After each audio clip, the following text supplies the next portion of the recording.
È morto precipitando in un burrone, un volo di 200 metri. Il corpo senza vita di Alfonso Favaro, 55enne di Padova, è stato ritrovato questa mattina dagli uomini del soccorso alpino in fondo ad un dirupo nel Bellunese, in Val Caranzagno, sopra il lago di Arsiè.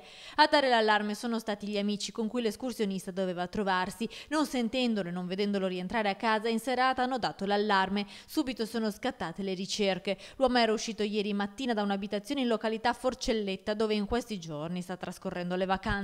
Con ogni probabilità Favaro potrebbe aver perso l'equilibrio durante l'escursione in mezzo al bosco, precipitando nel vuoto lungo il pendio scosceso.